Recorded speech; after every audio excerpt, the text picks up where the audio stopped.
Segmen Santai Celik Rakyat bersama Tuan Muhammad Anwar Fahmi Haridas bin Abdullah selaku Presiden Pertubuhan Kebajikan Masyarakat Sivil Melaka. Assalamualaikum dan salam sejahtera, Tuan. Waalaikumsalam, salam sejahtera, salam keluarga Malaysia. Ya. Apa khabar, Tuan? Baik, sihat, terima kasih. Okey, kita terus pada soalan. Tuan, ramai penganalisis tidak berani membuat kenyataan terbuka. Siapakah akan memenangi PRN Johor atau PRU ke-15? Mengapa begitu? Baik, hypothesis, predictions, opinion ini adalah tanggapan. Ya. Sebab itu dalam apa-apa disebut research ataupun penganalisis politik, think tank, mereka tidak berani mengeluarkan kenyataan tanpa empirical and scientific evidence. Kalau ia pun empirical and scientific evidence atau research mereka lakukan, kadang-kala kebarangkalian kenyataan itu untuk dipertahankan atau finding itu cukup tidak lestari. Sebab pilihan raya ke-14, Majlis Profesor Negara, Sarjana Profesor think tank yakin bahawasanya Barisan Nasional akan menang besar, dan yang amat berhormat mantan Perdana Menteri Malaysia Datuk Seri Najib Razak dikatakan akan memenangi pilihan raya pada pilihan raya yang ke-14. Namun kenyataan Majlis Profesor Negara dan ramai sarjana itu meleset. Maka hari ini kita bicara 26 Februari 2022, siapa berani?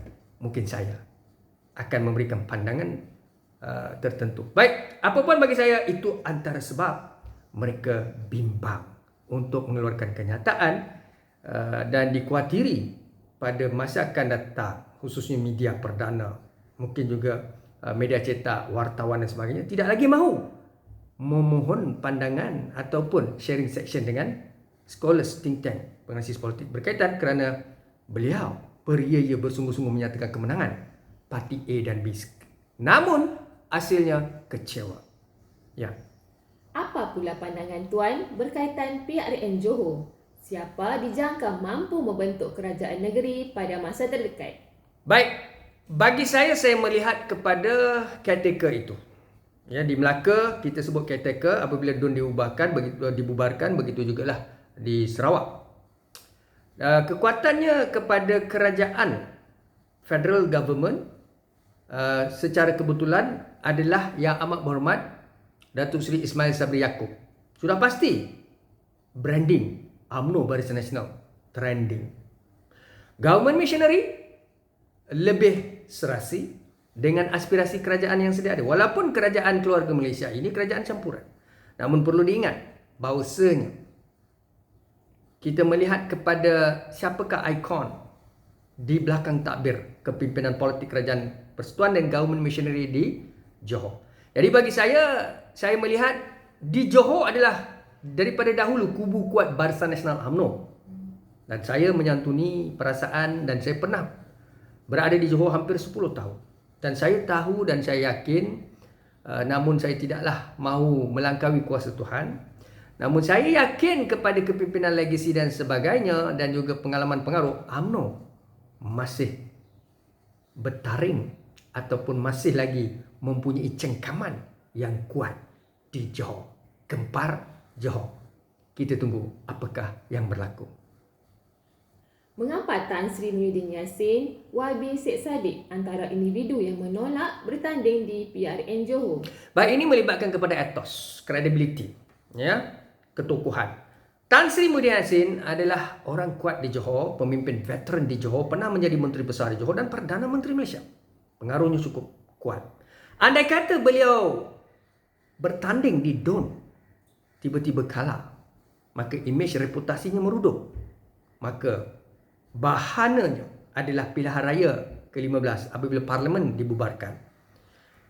Apabila DUN Tan Sri Muhyiddin Yassin kalah dan beliau bertanding kembali dalam kerusi Parlimen, ia memberi impak yang besar kepada kredibiliti dan beliau adalah Presiden Parti Bersatu ataupun mungkin sekarang dahulunya kita sebut Perikatan Nasional, dan inilah antara impak. Dan begitu juga YB Syed Saddiq, anak muda. Kalau beliau sekarang ini kerusi Parlimen tetapi beliau menolak untuk bertanding DUN kerana mereka bimbang. Walaupun mereka menyatakan tidak ada keperluan atau pelbagai hela akan diberikan apabila mereka ditanya, Saya yakin dan percaya mereka tidak berani, kerana andai kata mereka kalah, ia memberi kesan YB Said Saddiq adalah antara orang yang mengilhamkan parti muda. Presiden parti muda kalah, tewas, DUN, pilihan raya DUN di Johor. Jadi apakah ini impaknya kepada beliau dalam pilihan raya umum akan datang? Sebab itu ramai yang tidak berani bertanding. Siapa mahu tanggung risiko? Kalau jiwa kecil, jangan mempunyai impian untuk bangkit berjuang. Ya. Adakah mantan Menteri Besar Johor, Datuk Hasni Mohamad dijangka memenangi kerusi DUN? Baik, mantan Menteri Besar Johor ini saya yakin dan percaya beliau kalau Datuk Hasni Mohamad bertanding di Benut, ya, DUN Benut mempertahankan kerusi yang sedia ada. Saya yakin percaya beliau mampu menang seperti mana mantan Ketua Menteri Melaka dahulu apabila DUN Melaka dibubarkan. Datuk Seri Dr. Sulaiman Mak Ali, ya, beliau bertanding di DUN Lendu.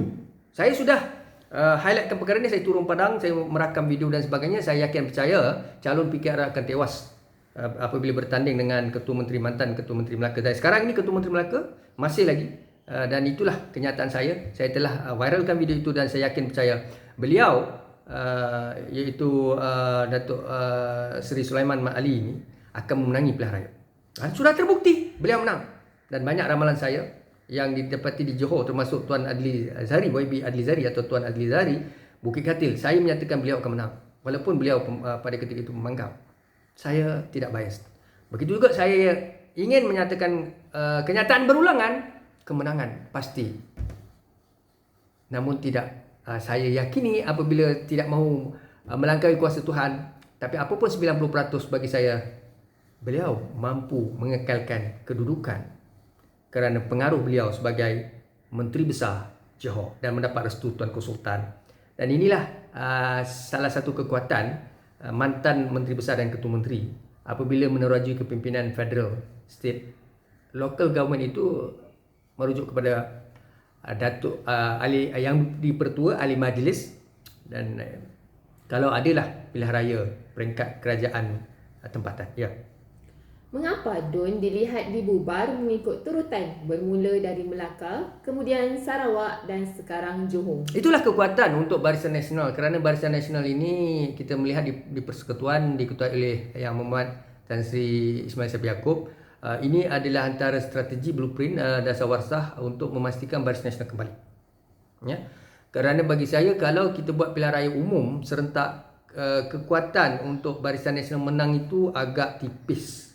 Ya. Kita tidak sebut Pakatan Harapan akan kembali. Saya tidak yakin Pakatan Harapan akan kembali seperti 2018. Pakatan tidak akan kembali begitu mudah dan sangat sukar kerana perpecahan di antara Tun Mahathir, Tan Sri Mulyani, Anwar Ibrahim dan ramai lagi lah pemimpin veteran dahulu. Mereka tidak sehaluan dan Anwar sudah pasti tidak dimahukan oleh Tun Mahathir. Ya, begitu juga Mukhlis Mahathir. Mustahil Pakatan akan mampu mentadbir Malaysia, dan peluang untuk Pakatan saya rasa tidak adalah. Ya. Bukan saya mahu menjadi Tuhan, jangan marah saya, tapi itulah dari segi pengamatan saya sangat sukar, memang Pakatan sukar mau kembali. Ya. Namun apa yang berlaku sekarang ini adalah satu percaturan Barisan Nasional untuk memastikan, sebab itu daripada DUN Melaka dibubar, kubu kuat mereka mahu melihat adakah Barisan Nasional akan terus UMNO dan Barisan Nasional berkuasa di Melaka. Ya, sudah terbukti kerana mereka dengar cakap meletakkan barisan anak muda dan mereka-mereka yang tidak korup dan salah guna kuasa bertanding di DUN. Dan peratusan keluar mengundi rendah, sebab itu BN boleh menang. Di Sarawak tidak perlu disebut kerana Sarawak itu memang kita tahu budayanya memang kekuatan kepada parti PBS, ya. Begitu juga lah di Johor, saya yakin dan percaya UMNO dan BN akan kembali. Ya. Adakah anak muda berusia 18 hingga 21 tahun yang boleh mengundi akan tampil menjalankan tanggungjawab pada PRN Johor kali ini? Baik, anak muda 18-21 persoalan media gempar-gempur, begitu juga scholars, professors, think tank, penanalisis politik menyatakan antara faktor kepada menyumbang kemenangan daerah. Tapi saya ingin menyatakan anak muda belum bersedia dari segi mental, dari segi spiritual, dari segi kenegaraan, mereka belum bersedia. Mungkin makcik-pakcik, ya, mereka-mereka yang berusia 40-an, 30-an ini pun kita tidak yakin akan keluar mengundi ramai-ramai. tetapi mungkin dalam mereka yang berusia 50-an, 45 ke atas, golongan-golongan ini mempunyai kesedaran ya kepada negara, kepada negeri dan apa yang berlaku. Tapi anak muda daripada 18 sehinggalah kalau kita sebut golongan dewasa 35 tahun belum tahu mereka akan hadir mengundi. Jadi retorik yang menyatakan bahawa sekarang kita melihat kepada peratusan ya, jumlah pengundi anak muda. Kalau anda anak muda belum lagi mendaftar mengundi di SPR, mana mungkin anda mau turun, mempunyai ruang dan peluang. Tuan-tuan boleh melihat statistik berapa ramai remaja di Malaysia anak muda 18 tahun ke 21 telah mendaftar dengan SPR. Daftar pun tidak, tuan-tuan. Macam mana mereka mau turun? Itu menunjukkan mereka tidak berminat. Sebab mereka tidak berminat dengan percaturan politik di Malaysia. Satu janji manifesto yang dicapati. Ya, bukan ditepati, dicapati. Ya. Jadi pemimpin membina legasi, memperbodohkan rakyat. Tidak kira parti mana pun. Sampai satu tahap tu, anak muda, golongan dewasa dan masyarakat sudah lali. Cumanya orang-orang veteran ini mereka loyal dengan ideologi taksub politik. Orang politik membina karier, rakyat merempat di jalanan. Ya. Bagaimana pula peratusan hadir mengundi berdaftar di luar Johor pada PRN Johor kali ini? Peratusan keluar mengundi, pengundi luar daripada Johor. Saya yakin dan percaya tidak adalah ramai yang akan datang ya, termasuk di Melaka. Itulah punca Barisan Nasional boleh menang. Dan Barisan menang bukan itu saja, banyak lagi ya indikator, termasuk mereka mempunyai calon-calon yang baik ya. Anak muda ya, yang profesional. Anak muda janganlah 18 tahun.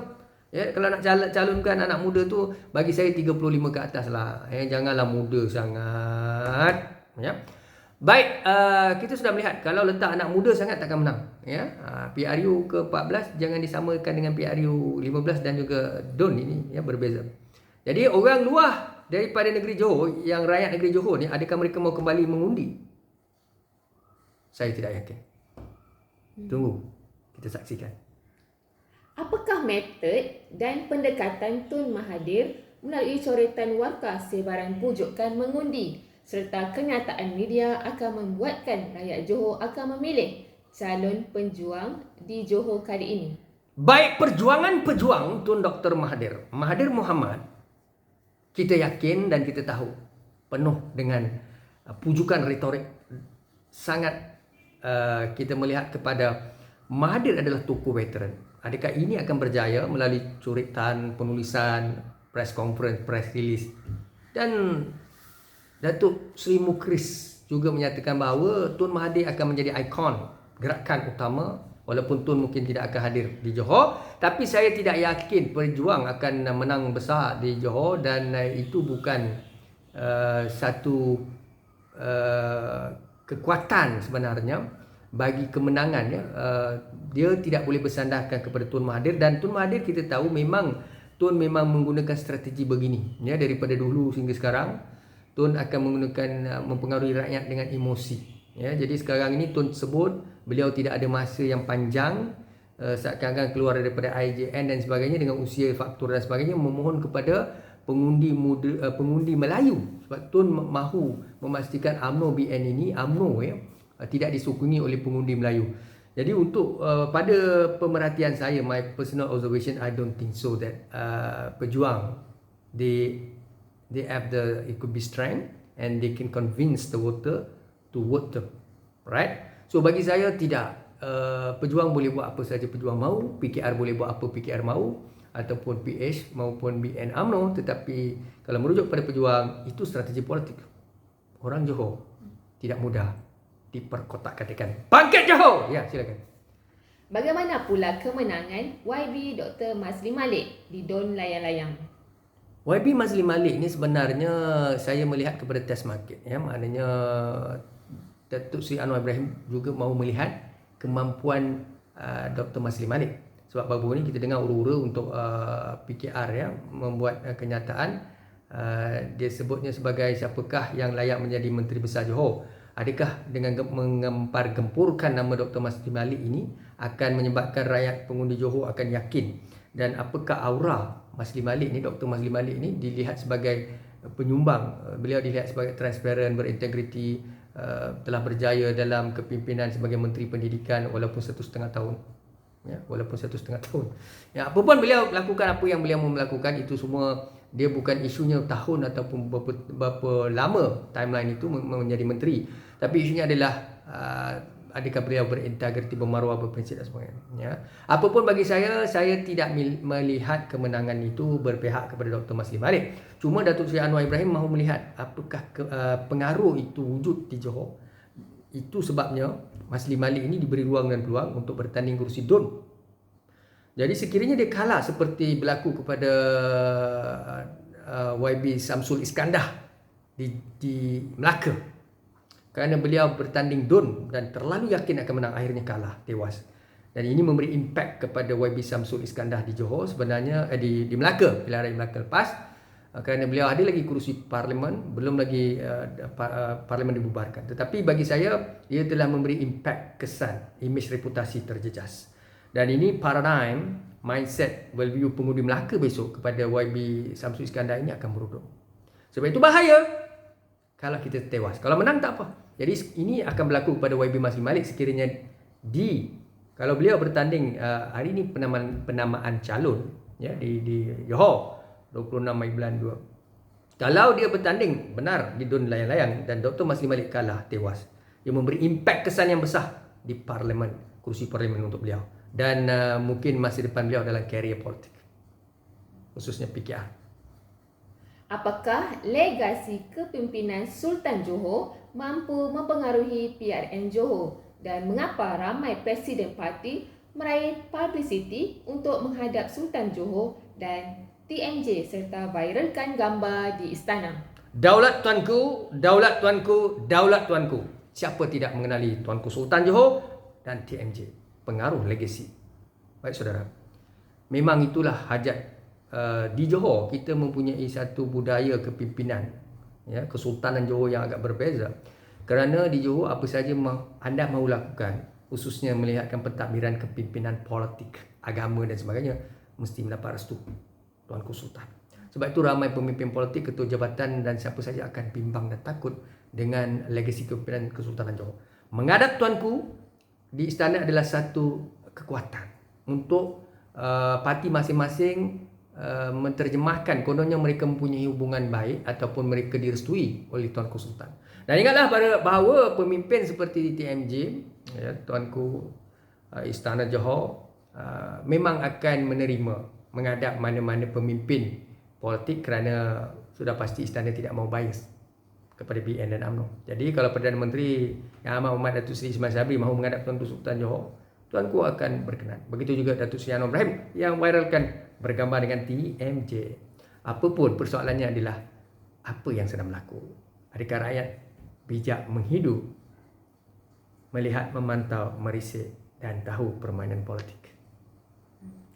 Apakah diharapkan oleh kesemua parti bertanding di PRN Johor kali ini? Apa yang mereka mahu uji sebenarnya? Jadi parti politik yang pertama sekali mereka mahu melihat kekuatan, ya. Seperti Barisan Nasional UMNO, mereka telah melihat di Melaka mereka menang, tapi dalam kemenangan di Melaka inilah menjadi paksi kekuatan mereka. Seterusnya DUN di Sarawak dibubarkan dan kita melihat SOP bagaimana SPR menyantuni, dan begitu juga parti-parti pembangkang dan kerajaan, mereka juga menyantuni SOP ketat, ya. Sebab itu saya sebut di Melaka tidak perlu bimbang. Ada sarjana scholars Datuk memberi pandangan kepada Tuanku Sultan Raja-Raja Melayu Tuan Agong supaya janganlah mengadakan pilihan raya, bimbang COVID dan sebagainya, dan mereka mencadangkan darurat. Tapi saya antara orang tidak setuju darurat, kerana darurat ini bukan penyelesaian. Dia sebenarnya menyebabkan banyak masalah lain, ya. Jadi bagi saya dari segi kesan ekonomi, dari segi tekanan, suicide, ya, dan juga masa depan rakyat, kemurungan, ya, pelaburan, ya, kita tidak boleh terikat dengan darurat, ya. Tetapi apabila saya dengan lantang menyatakan bahawa kita perlukan, saya juga mengantar pandangan, memberi pandangan Tuanku Sultan Raja Melayu dan sebagainya, akhirnya pilihan raya negeri Melaka diadakan. Kita lihat adakah berlaku peningkatan kes COVID di Melaka selepas pilihan raya. Ratusan ribu rakyat telah dimasukkan di hospital atau warded, stage 4, stage 5. Tidak sama sekali. Maka nak dengar cakap Datuk, Profesor, saya, layman, siapa sebenarnya yang betul? Bagi saya, jangan takut, kerana kematian itu sudah ditentukan. Apapun, kita mesti ikut SOP Tapi janganlah bergantung memberi nasihat kepada Tuanku Sultan darurat. Itu tidak betul. Ya, sebenarnya kita kena hidup dengan normah baru. Begitulah keadaannya. Kita tidak ada pilihan by hook or by crook. You should become a good listener and be brave to do the good thing for good people. Right? Okay, baiklah. Terima kasih banyak-banyak Tuan kerana sudi berkongsi pandangan berkaitan PRN Johor kali ini. Assalamualaikum warahmatullahi wabarakatuh. Waalaikumsalam warahmatullahi wabarakatuh. Mari pergi mengundi. Jangan lupa kewajipan pada negeri Johor.